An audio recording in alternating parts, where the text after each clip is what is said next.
अस्सलाम वालेकुम। मैं हूं हकीम मोहम्मद साजिद फ़ारूकी। परसों हमने बात की थी इट-सिट के फ़वाइद पर, जिसे बिस्खपरा कहते हैं उर्दू में। तो उसमें एक तो बहुत सारे लोगों ने पूछा कि इसके तुख्मों की खुराक क्या है, तो वो मैं बता दूं कि ये 2 से 3 ग्राम खाए जा सकते हैं मुफर्दन।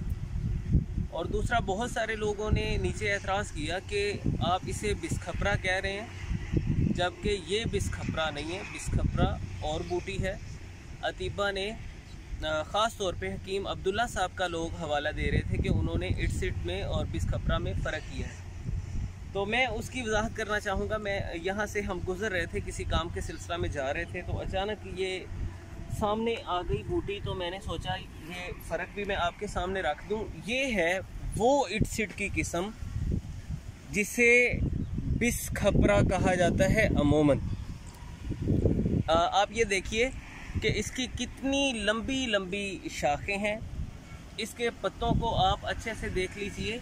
इसकी ये डोटियाँ देखें जहाँ पे सुर्ख रंग का फूल लगता है। आम तौर पर इसे बिस्खपरा कह दिया जाता है, लेकिन हकीकत यही है कि इट-सिट की तमाम किस्में, यानी इसके अलावा एक और किस्म भी है इट-सिट की तमाम किस्में उर्दू में बिस्खपरा ही कहलाती हैं। तो इसके फ़वाइद से मैं आपको आगाह कर ही चुका हूँ।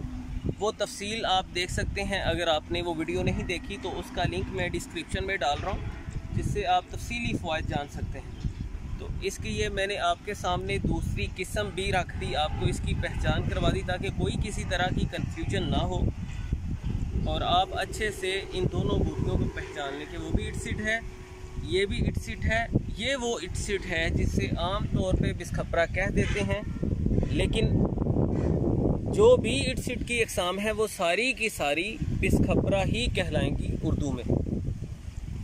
तो मैं समझता हूँ कि वजाहत हो चुकी है। इंशाल्लाह मुझे इजाज़त दीजिए, मिलते हैं किसी मज़ीद मुफीद वीडियो के साथ जल्द ही इंशाल्लाह। तब तक के लिए अल्लाह हाफ़िज़।